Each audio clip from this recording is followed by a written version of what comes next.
Welcome everyone and welcome to my second part video of Misconceptions and Miseducation within Kali worship in Trinidad and Tobago. This video we will deal with that statement that was made by an individual in those two particular videos that I had posted previous that I was going to dissect because there was a lot of misconceptions and miseducation created and stated in those videos. Right. This one deals with the aspect of someone within the video stating that the worship is pagan, that considering the worship to be pagan by some, and to also consider the manifestation of Kali Mata that came from Durga Mata in this aspect to be pagan also. Right. So let us listen to what was stated by by the narrator and then the individual, right, and then we will break it down and see how else it can be debunked, refuted, and discredited. So this is where the narrator is speaking here. Pujaris believes barriers must be broken. Some of what has been added to the misconception since Kali worship in Trinidad and Tobago is perceived pagan by some, right? So let's look at the other part. Where an individual is stating that calling and condemning Kali worship pagan, saying something that something is wrong, saying that something is wrong with the system, something is wrong with the religion. Right? The individual goes on to say a manifestation from Durga can't be pagan. Something has to be wrong with that part of the religion of Dharma, stating that the Devi Bhagavatam states that Mother Kali is a manifestation of Durga, stating also it is wrong for Devi worshippers to say it is pagan. We will deal with this today. Now, let us look at the aspect of the first part where the narrator says that it might be pagan, it might be said to be pagan by some. Understand this. When you look up pagan, pagan is the belief of one person outside, or a group of people outside of the norm of the world, or what is considered world religion or the world's belief. Right? So there it is, one person's belief might be a minority, or a group of people might be a minority compared to the world religion. Alright. Case in point, let us look at Hinduism or Sanatana Dharma in this aspect to Christianity or Islam, right? Islam and Christianity has always been fighting against each other, but Christianity is more predominant because of how other countries, we go back to the history of colonization, we go back to the history of where other endowed countries infiltrated and more or less forced themselves, right, into other people's country because of what they had, and then more or less forced them. We go back to the history of slavery when Africans, our African brothers and sisters, was brought from Africa and brought to the Caribbean. Let us look at the coming into Trinidad in this aspect, where their rights and their rituals and so forth. We're looking at the Orisha aspect here now, where their rights and rituals and their beliefs was condemned, frowned upon, and they were forced and beaten to change what they believed in and follow another. So this is where even that has been looked as more or less pagan. Hindu worship is no different, because growing up in the 80s, the early part of the 80s, many people would question me, and I can show many of you can relate to this, where we were questioning about our gods. One looks like a snake, one looks like a monkey. They have many hands and all these different things, that we worship a cow and all these different things. So, because why? People did not understand our philosophy, they didn't understand our doctrines, and they didn't believe in what we were believing into. Right? And at that particular time, the structure where education and school was concerned, the structure that it came from, the foundation of it would have been actually from Christian aspect, however, be it from whatever country, the Spaniards or the from British, whatever, however far you're going back with the history. The underlying base religion to that would have been Christianity. So with Christianity, these particular aspects of worship, or more or less religion or faiths, would have not gotten that mainstream attention, right? But one day we will do a video and go deep into the rich history of how different faiths, not just Hinduism or Sanatana Dharma, but other faiths came under scrutiny, came under condemnation, and it was frowned upon. And the individuals that came from that particular lineage, the people that came from it, be it Africans, be it we go back to the Amaraks, we go to the Arawaks, we go to the Amerindians and so forth, the Caribs. We go back to those, we can see where their rites and rituals were taken from them and they were forced into other stuff that was not of them. Right?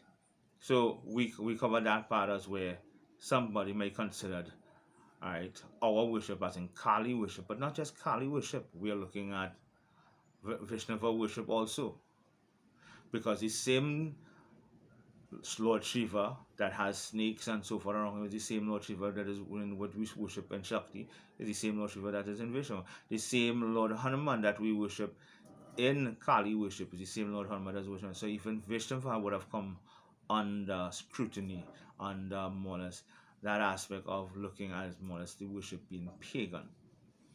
Right? So not just Kali and Kali worship. Now let us go to the aspect where the person states that Devi worshippers, let us go to the back of Devi worshippers, stating that the manifestation of Kali Mata from Durga is pagan. I want to say out outright, just so, no Devi worshipper, none.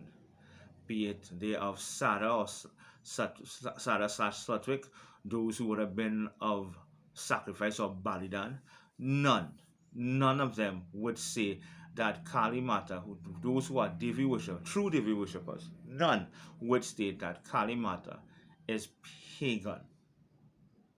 No Devi worshipper, none. So the aspect of an individual who is stating this, the individual who is in this video stating that Devi worshippers to say it is pagan, that is an outright, that's an outright lie. That is a misconception. That is a miseducation. No Devi worshipper, none, be it those in Trinidad and Tobago, outside of Trinidad and Tobago, would dare say that a manifestation of of Kali Mata that came from Durga Mata would be a pagan. Now, let us look at Vishnava worship in a sense, where that might not necessarily be. Right? They may go that direction to some extent. And I'm sorry if this sounds more condemning here to Vishnava. But let us go back in history, where Naratam, where we would have in that early aspects of within Vishnava, 3 days for Lakshmi Mata, 3 days for Saraswati, 3 days for Durga. Now Kali Mata is mentioned in the Devi Mahatam. She's also mentioned in different Purans, the Shiv Puran and other, the Vishnu Puran and other Purans. She is actually mentioned. Many great Mahapurans she is mentioned, not just in the Upa Purans. We will do videos on the Mahapurans and the Upa Purans, so you'll know who is who, which is which, and what is what when I do actually the video on different doctrines, different books, and whatever, and how they are linked to each other, right? So Mother Kali is actually mentioned in different Mahapurans, but yet she was not given the acknowledgement, she was not given the reverence because of her rites and rituals of her worship, because of how different types of pujas, which is considered to be rajasic and tamasic, what we in local term will call considered to be sacrificial or sacrifice.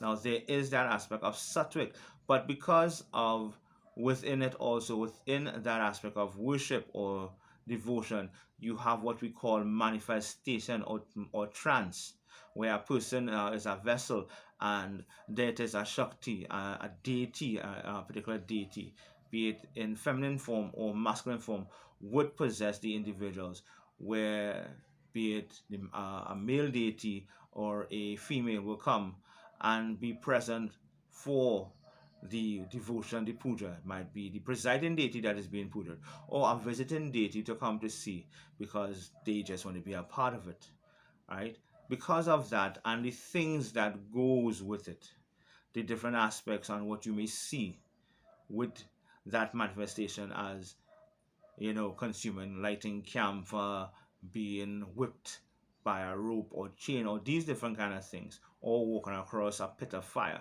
These things would be considered, very much irregular, to make it very simple, irregular, and it was not considered the norm.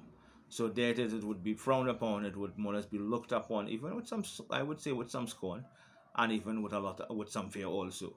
And because of fear, it would more or less be segregated and pushed away.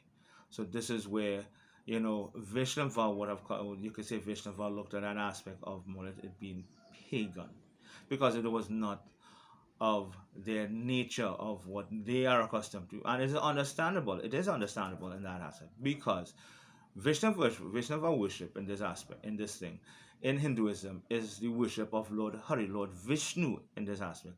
And there are doctrines and so forth that many Vaishnava will consider that to be their foundational and more or less their governance. So we have the Ramayana, we have the Gita, we have, yes, we have different Purans, the Vishnu Puran, the Padma Purans, the Nara Purans, the Agni Purans, and such, that they will use more or less, where they will be governed when doing their rites and the rituals for Purnima, Amavasya, and all this one, even, leading up to following the 16 sanskars. And we will do a video about that somewhere down the road also.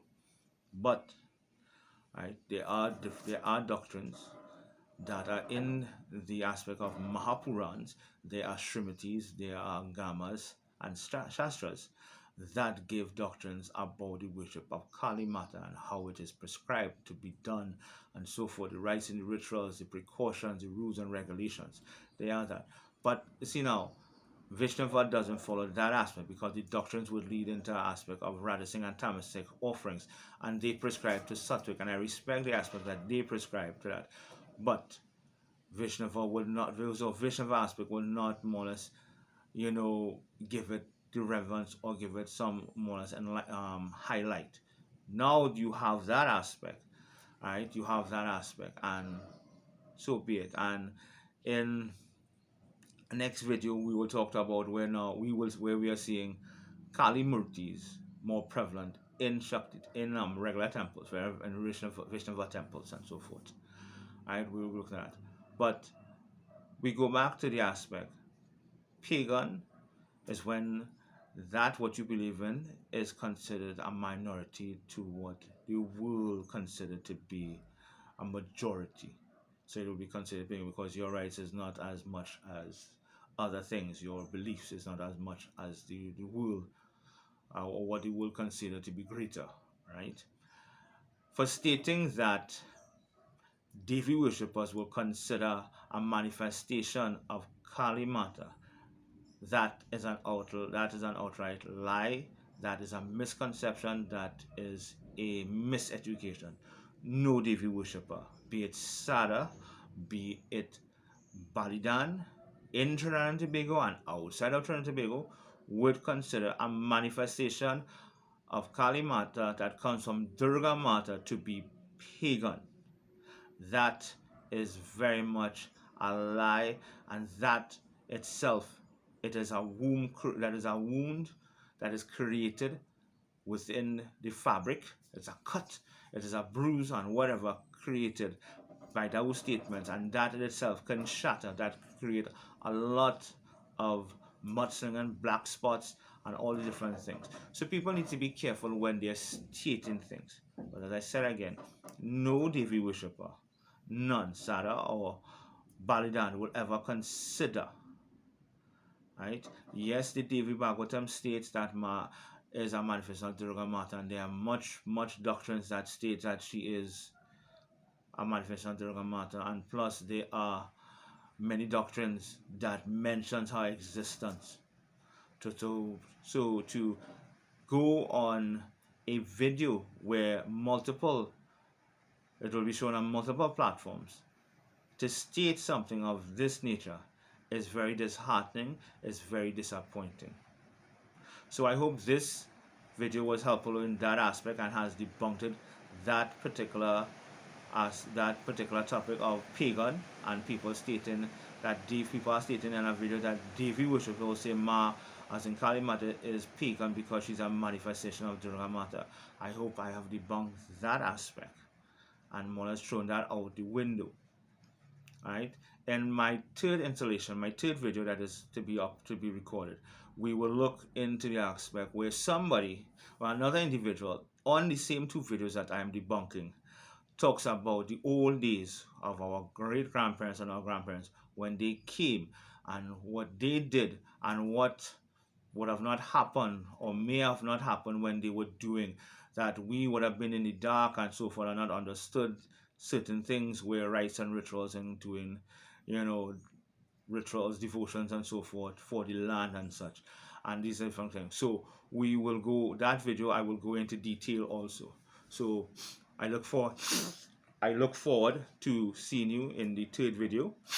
I hope this video was very informative, and I look forward to in the next intention. So have a blessed day, and stay safe.